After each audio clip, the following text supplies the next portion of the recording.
Welcome to the Soulful and Nurtured sessions with psychologists Paula and Rachael Fowler. Between us, we bring over 40 years of combined experience. These recordings are simply casual conversations where we share ideas and reflections, and we hope they offer you some insight or reassurance. As always, the information shared here is general in nature and isn't intended to replace personalised therapy. So please grab a cup of tea and enjoy the conversation. I think that is really great conversation point. Yes, play. Please Play. tell me about that. Like, what's coming to you around that? Um, okay, so I don't think this is new, but have felt it in the last few months. But I listened to Ben Crow on the Imperfects podcast last week. Ben Crow is Ash Barty's like personal coach. Okay, Um, I don't know who that is either, Ash Ash. Barty's like tennis champion. Got it. And he's also coached a whole bunch of other people. And so he's an Australian guy. And so he has had I really enjoy his interviews because he comes from a coaching perspective, but it's quite grounded in values-based stuff. And I just really like it. I really like him and I really like his stuff. So anyway, I listened to a podcast last week and he was talking about how he said something along the lines of fear. We often think that love is the opposite of fear, and that play is also the opposite of fear. So he went on this journey. He's written a book about it. I haven't read the book, but I will. About how play and fun, if we lean into those things, how much more joy, excitement. Liveness. Oh, yeah, which makes sense from like a nervous system perspective, right? That Yes. If you're in joy, you're in safety. Yeah. absolutely.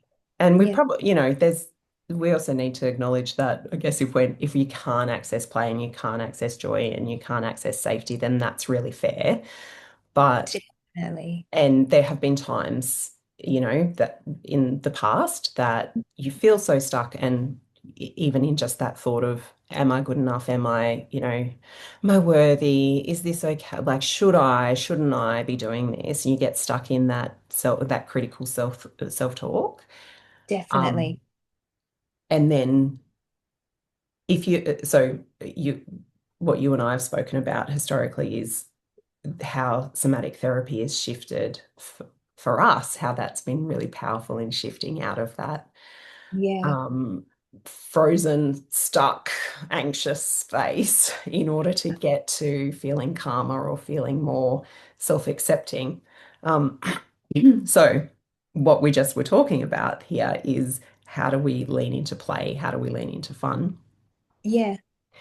So I guess how it's showing up for me is that I'm now starting to question around my goals and around life stuff And of your choices in and the life, how you choices in spend your life. time. Yeah. Yeah, so how can I have fun with this? How can I play? Like, if I'm going to do this, if I was in my fun self, what would that feel like?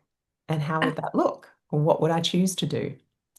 Yeah. So yeah, I feel like that's been a really nice space of like Yeah. dreaming and thinking about the future, but also enjoying now that it just has shifted maybe a little bit of getting out of some routine or like getting out of that funky stuckness sometimes to go, okay, how can And I also have just more that fun? sort of like driven, and it's yeah, Mm. like that's that blue, I don't know, the Paul Gilbert's work and the three circles. Have you seen that? Like the No. emotional regulation systems. So good. And but there's one's the driven part, like achieve, achieve, achieve, and our Ah, to-do lists and all of that kind of stuff. And yeah, and what I've been noticing is that it's interesting, we both just I love reflect. that. Yes, I love it. We're so in sync. It's awesome. But I've Yeah, been thinking about it a lot too. And it's really like, what's joyful, what feels like, what do I love? And I've written a list, yeah. my list of like, these are the things that I love. It's like, oh, I could do my to-do list. Mm. But then when I do something that I love or that's joyful or that's playful, then I do the to-do list things from such a different place. It's so easy. I feel fulfilled doing it rather than just in this certain mindset. How do you think you get there? Because you've got your to-do list and you're Yeah. going, I'm going to I, do it from a place of play.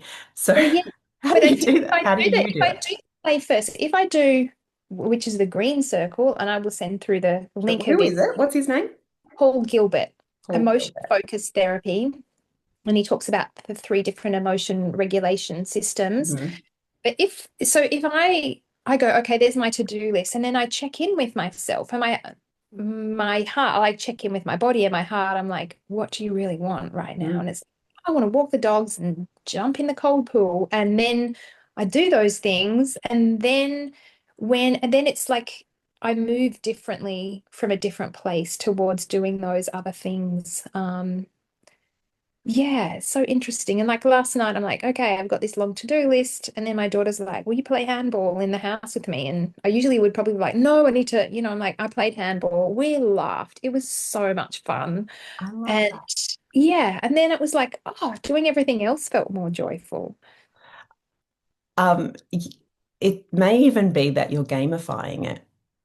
Yeah, So, which is yeah, something I do. Like if I am thinking, oh, I've got stuff I've got on, I've got my to-do list in front of me. Like, I wonder what I can do to make that more enjoyable. So sometimes I time myself, so that helps. Like, I love beat the clock is it. beat the clock is a game I play, Yeah, um, or romanticizing it. So, yeah. Mean like, there. You give I me do like put some candles on, play some Nora Jones and a little bit of play some hang the washing out with some classic music. absolutely. So, yeah, so I guess it's leaning into the choice. Maybe that's what it is. You've got like there's a thing that you have to do. That's So right. how can you make it, how can you shift it from have to get to? How can I shift it from this list of things that I really don't want to do to something that feels more playful or more fun or more get to? I get to do this. Absolutely. So good. It's so It's good. we're so in. It's funny that you were talking about that because I just pulled it up because I was doing some research and reflecting in the last couple of weeks around motivational drivers, what Huh? motivates us. Yeah. Because I guess from what the reason why I was doing it is because uh, part of it was sort of putting together my retreat work and coming at it from a perspective of what are people going to want and what do people need, but also for my own self, kind of mapping out what is it that I can connect to? What is it that's going to help me as I'm Yeah. moving forward in making decisions and helping to understand that inner tension, that tension that we get, where, like what we were talking about before, that you go, oh, I'm feeling like I'm doubting myself or I don't feel confident in it. Yeah. And how do I tune into values, needs, motivation in order to really get clear about what is important to me and how to shift out of that space into something that feels more meaningful, Yeah. um, and aligned with myself. And so, as we know, like the foundational needs are safety, security, and predictability. Like Yeah. those three things, if we don't have the soil of safety, security, and predictability, then there's not going to be much growth. We really need to like that needs to absolutely be the foundation of any values-based stuff, any needs-based, any motivation sort of approach. And then from like the schema perspective, so this is kind of where I was coming from was Jeffrey Young, how do you pronounce it? The schema guy, Jeffrey I don't know. Young. Mm. Yeah. Um, so he talks about the core emotional needs from childhood, which I actually think are core emotional needs in adulthood as well. So he talks about secure attachment, so Yeah. just belonging, autonomy and identity, Yeah. freedom of expression. Yeah, and probably that validation, like it's okay and safe for me to express myself. totally. Spontaneity and play, which extends on what you and I are talking about. Yeah. Um, and then realistic limits and boundaries. So I often raise that with my client, like go through those with my clients to talk about needs, to understand how those needs were met through childhood, but also how they might be something that you need to come back to be met now. Totally. Um, and then, so then I went on a deep dive to figure out and try to understand motivation. Um, and I got to this place, and this was like, I think there were quite a few contributors, and I don't have names in front of me, so I'm not even going to worry about that. But the motivational drivers of fear versus joy, Interesting. right? Yeah, So if are we moving towards fear versus are we moving towards joy? So fear, if we're motivated by fear, then we're obviously considering consequences and what that might be. Whereas if yeah, we're motivated by joy, then we're maybe, which is Brene Brown yeah. I was stuff, thinking of is her. Yeah, yeah, the courage to be vulnerable totally. and yeah, the tolerance for maybe the tolerance for fear as well. When we're in joy, we have a tolerance for that fear that might be coming up or the vulnerability that might be coming up. So that was one. Yeah, The next one was isolation versus affiliation. So the motivator being um, how um, how we move towards attachment and belonging and security. And I think that this also might speak to, which is a Brene Brown topic as well, the idea of belonging. The opposite of belonging is fitting in. yeah, Uh, so if you are, feeling isolated, you sometimes feeling isolated means being in a group and not really being able to be yourself. yeah. And feeling connected. Yeah, Yeah. So obviously, the motivator is wanting to move towards that attachment. yeah. And then the last one is, and this was the interesting one because I wanted to really nut this out because, and I'll tell you what it is and then I'll tell you why. So this one is power and status Mm. versus stagnation or powerlessness. Mm. So the reason why I was motivated for this is because um, something that comes up for myself, but also something I observe with clients is this idea of not wanting to be too much or not Yeah. wanting to be, perhaps particularly in Australia, like the tall poppy syndrome. Yep. And it's like I can't, if I get seen or if I do something, then I could be shut down. Yeah. And that feels really powerless, but also it feels wrong to want power. Yeah. That's my ego or That's my something. Yeah. ego. Yeah. Yeah. And that feels wrong. Mm. But what most of the research says is, and what we know is that there is a driver, there is a motivator for um, mattering, I guess, like that my life matters and it's going to be different to everyone else. And I want to be seen for my differences and loved or appreciated or acknowledged for how I am different and that Yeah. that's okay, but Ab- also wanting to feel included and belonging. That's right. Absolutely. Um, so that was kind of the main reason why I went down this path of really trying to understand what the motivation is and also trying to normalize or get a grip of what are the neurological drivers as Yeah. well. Like how do we, our brains are made in a way that makes us want more out of life. We want Ab- more. we do. We want to grow and Yeah. expand and yeah, and keep having new dreams and desires and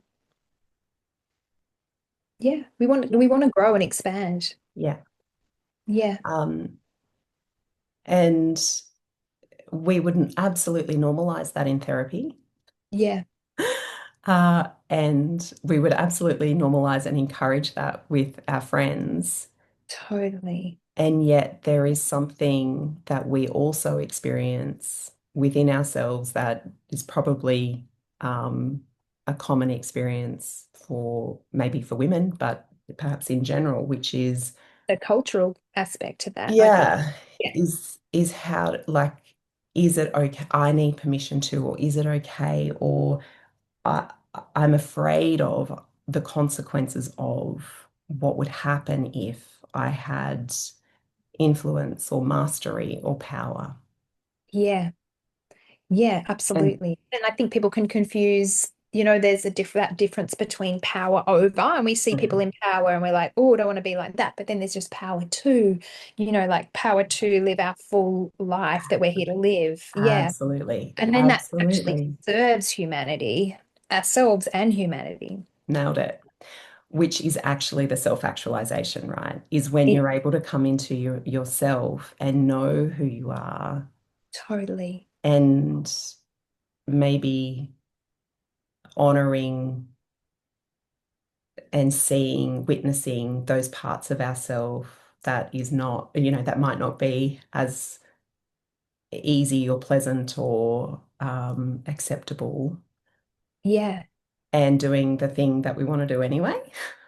Yeah, absolutely. And it's funny because we probably, in some ways, I know I've sort of seen that, like, could see it that it could be someone's ego that they're doing this. But then I think sometimes, but staying small and not being of our full expression is still our ego. It's exactly right. Yeah, Yeah, because ego is this need for power or need for association with something in order to feel a sense of worthiness.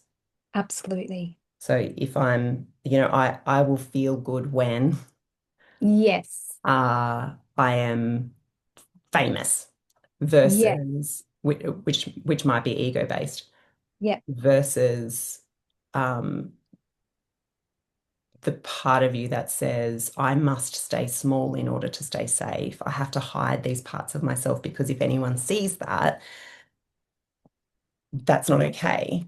It's not acceptable, which also comes from ego. Yeah. And I don't feel safe. So the ego is always trying to protect in a way, isn't it? Totally. Yeah. Yeah. Yeah. So got to this point going, okay, coming back to, play and fun and And engaging in creativity is a value. part of that too. Yeah. Yeah. So the what I want, and I'm sure what most people want, is to get to the end of the life and go, God, I'm proud of the life that I lived, or I'm like, we had some Mm. really cool experiences, and I said yes to some really fun things, and I said no to the things that weren't right for me. And I had, I journeyed through life with love for myself and Yeah. tolerance for myself and others. Yeah. And so, that's probably, and, there's a number of other values that I personally have, but like that's probably self-actualization, right? Is being able to go, I'm going to go after the life, the beautiful, lovely, amazing life that I have Absolutely. and live my life. And choosing what's alive, like choosing aliveness for me, even if that's, oh, yeah, I'm sitting outside having my cup of tea and I'm in nature, yeah, what brings that aliveness? I think that's what makes life really full and fulfilling. Absolutely. It's like the micro joys of life, yeah? Like when you The the, simple micro the joys, simple micro joys are the things that actually fill your life with wonder and joy and vulnerability as well, right? they do. Yeah. Yeah, I love it. Yeah. So, Mm. um, What have you that's the learned deep dive that I went on. to? And where has that led you, like in terms of leaning into Hmm. joy and aliveness and play? Has there been any different choices or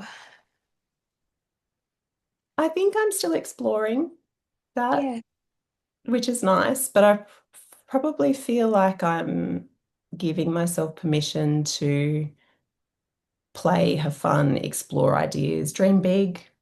yeah, It's that's kind of part of it. that the game of what if? What if I did that? What if I did that? How would that feel if I did that? Yeah,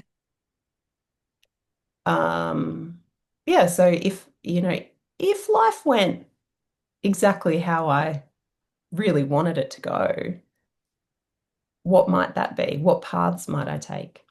Yeah, So, yeah, I don't know that there, and interesting, I don't know that there's any right or wrong with that. there's not. No.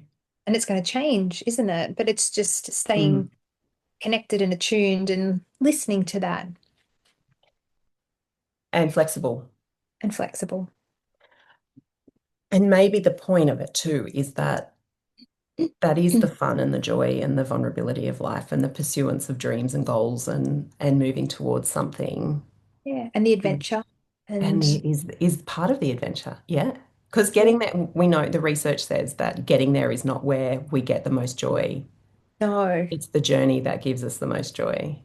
absolutely. So yeah, so that's probably where it's led me at the moment is there's been no decisions. There's been nothing. There's been no concrete.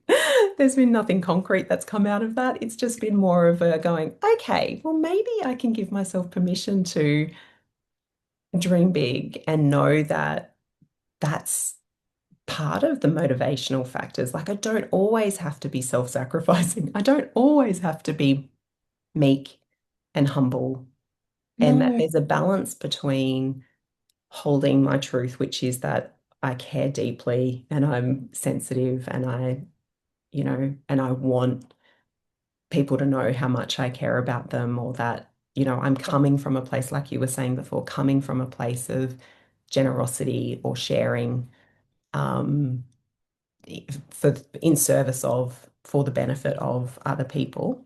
yeah, But at the same time, knowing that I have privilege or I have power or I have expertise and that those two things are not separate from each other. mm, Yeah. yeah, So when you are leaning into play or mhm, fun or possibilities, yeah, what is it that you think has shifted for you? yeah.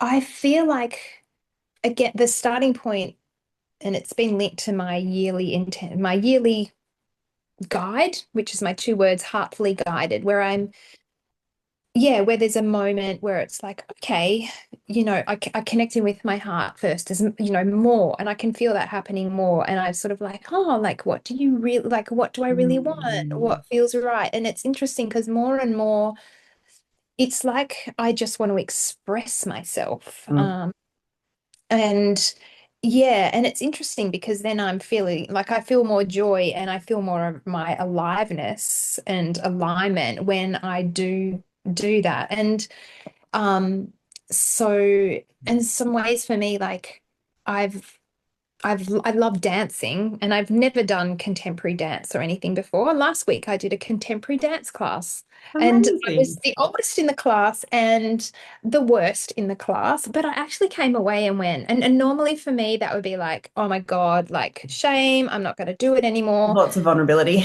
Yeah. Lots of vulnerability. I Yeah. felt completely uncoordinated, but I'm just like, oh my gosh, that was still fun. And I'm just going to do it. I'm going, so it's like in 8-week blocks. Mhm. And it was the last one. And the teacher said, who was super lovely, she's just like, come along and you can do the warm up and the corner work. The routine, we're in the last week of the routine, so you won't know it. But anyway, I just joined in the bits that I kind of could, and it was a laugh. Like I'm like, I don't even know where my body is in space right now. But yeah, and I'm like, I'm gonna stick at this because it actually brought me joy. People, we were all having a laugh. Yeah. And yeah, and then I've also been doing a Nia dance class, which I've been doing for the What's it last called? Nia. Nia, Nia. So it's a bit of a combination of sort of dance moves. It's very much about, honoring the body. It's very somatic, honoring the self. And yeah, I'm probably one of the youngest in that class. It's a bit also martial artsy type, so it's got some, we do punches and um yeah, and I love it. And it's interesting because again, the way, for me, it's always been like, I need to get things right. I need to be good at this. All of that kind of stuff will come. And then the comparison. And if I go into that, I feel terrible. Comparison is the thief of happiness. Yeah. I was And going to it's, ask how you were able to stay in fun and play and not get caught up in that comparison piece. That, the yeah, bit that going into that class is hard to go in there and go, hard. I'm the oldest and the least coordinated and I have no idea what I'm doing, but I'm here. And you walked away from that going, I'm having fun. How Yeah. how And did one you thing how that's did you been get coming, there? yeah, one thing that's been, and it's been coming up a lot in my meditation because, and Mhm. it's sort of related to sort of like non-dualism, where Mhm. and we get so caught up in I. And so I literally say in my head, we. I keep saying, we, like we're all here together. We're all these humans trying to do the best we can. And it just shifts my That's so perspective. beautiful, Paula. I love that. Oh my gosh. It's really making such a difference to me. And I've always been someone who sort of like isolate myself. I don't feel safe in a group, can't speak up in a group. And now I'm just like, we. I just keep saying we whenever I feel that if I'm not doing this and I look really daggy right now, I'm just like, yeah. So that's really helping me a lot. That's beautiful. Yeah. One of the things that and just to add into that is when you're making decisions, when we are making We. decisions, one of the things that I have lent into in the past, but also, feel really called to at the moment is who who is it that I care most about? Mm. And actually, the the opinions that matter the most in my life overall Overall, will yeah. will be the granniest, oldest version of me and Mm. my inner child. I love that. So when you're talking we, it's like you've got little baby Paula and you've To- got great granny Paula Great Granny Paula, and you're all in the dance class. totally. And I just love With that. all, with all those versions of everyone else as well. 100%. Yeah. Yeah. Yeah. Because Yeah. the As soon as critical we're in part, the sorry. critical, and as soon as we're in I, Yeah. I don't know, we're sort of like fighting everything else, but rather than seeing as like the oneness of, Oh, I just love that. yeah, Love that. Um, yeah, and the I is the inner critic, right? Like the there's so much more ego, isn't there, yeah, with and the that? Yeah, position of judgment and when perhaps even when there's judgment of others as well, but often if you're judging others, you're probably judging yourself. yourself the most as well. I'm sure Yeah, that's not entirely true all the time, but yeah, um and if you walk into a dance class and you've got, I don't know, 20 other women there, and you're feeling really judged, it's not the great granniest version of them or the babiest version of them that is judging you.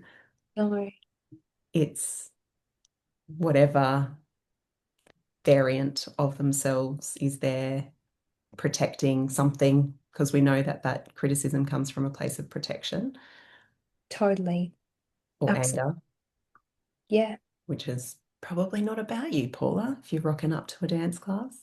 no, So yeah, yeah, I, I love as well, like just the choice of for you moving your body, being in your body and dancing. That's yeah, like firstly, it's fun, it's fun, but also the somatic experience in that is incredibly valuable. yeah, absolutely. And How can you be how can you be in your head and dancing at the same time? yeah, it so helps. And music's powerful, isn't it? So powerful. So And powerful. nature, music and nature and singing and dancing and So good. Mm, Um, and you can't like you I can see that you, and I know that you come from quite a musical background, family, very musical. yeah. And so when you're talking about it, like I'm sitting here going, oh my gosh, like I would just feel so uncomfortable rocking up to that. And I'm sitting here talking about it with you, questioning at the same time, like in my head, kind of negotiating, why? Why Yeah. would I feel like that? It might be something that I really, really want to do, but I would feel so vulnerable Yeah. because like, that's not normal. Like, that for me is not a normal world. It's not, No. it's not a, it's not a space of like rhythm, understanding music, being able to dance. I love to have a dance, love to have a Yeah. dance. But for other people to witness that, I'd be worried about how uncomfortable they might be. Yes. And maybe we don't need to worry about that so much. Maybe we could rock up to a dance class and just challenge that a little bit. Yeah. And then I thought it's good to challenge that, like, because even that felt like, oh, that feels like a great area of growth for me. Like, Yeah. to just be the worst. She's like, oh, yeah, they've all been doing it for over a year. She was super lovely. Yeah. Um, yeah. And I thought, oh, well, it's Yeah. okay to be the worst. Someone has to be the worst in the class. I can be that. But that's so not normally how I would think. So, Yeah. I don't know that I'd be worried about being the worst. I don't think that that would be my worry. I don't know. I'll have to ponder what that fear would be. yeah. It's Um, probably the fear of the embarrassment or yeah, yeah, probably the not belonging, that I shouldn't, like, do I really belong there?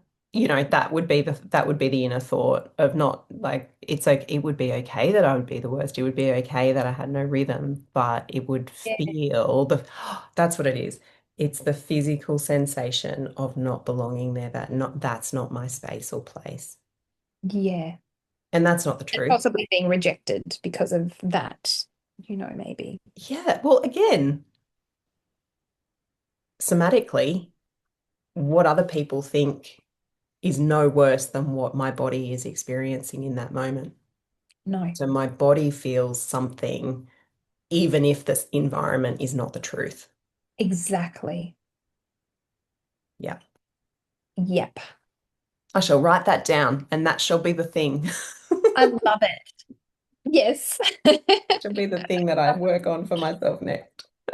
Yeah, it's Mm. funny, isn't it? Like I listen to Brené Brown, and hear in her books and talk about, creativity and play and, we're so programmed through our cultures and our education system and just what's valued, really that those things get so squashed, they get exiled in a way from our adult lives.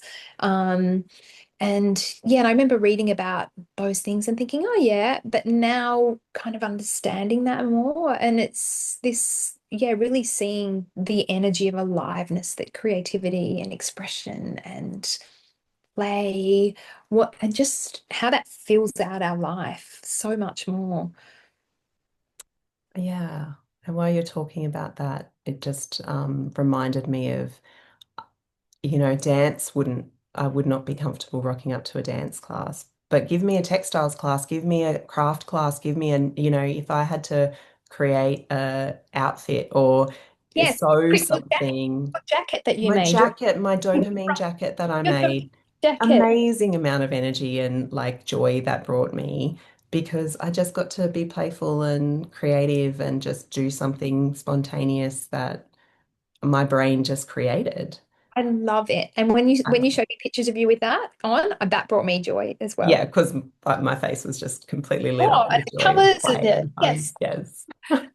Yeah, and it's about finding what that is for yourself, isn't it? Like Ah, yeah. it's different Yeah. for everybody.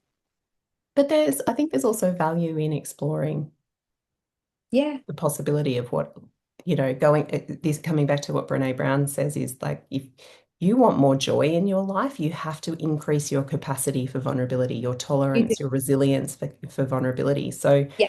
if I want Creativity more, and play have more vulnerability with them. absolutely, as does challenging yourself, right? So we're sitting here talking about you feeling comfortable in that zone and me going, oh, that might be too vulnerable. But actually, if I did challenge myself to go and do that, purely for the exercise of expanding my window of tolerance for Tolerance. vulnerability, Totally. that would be a valuable experience that I would have So valuable. so much, probably so much joy in at the same time as feeling a great amount of fear of ill. Yeah. Because we feel Don't good when belong we here. we challenge the limiting programs, don't we? Feels so good. Yeah. And the experiential part of that's important too, Yeah. is that like the exposure therapy of putting It yourself is in those environments to push yourself out of the comfort zone. totally So good. so good. What a great chat. Love it. That ends today's session. I hope you enjoyed it. There will be more to come.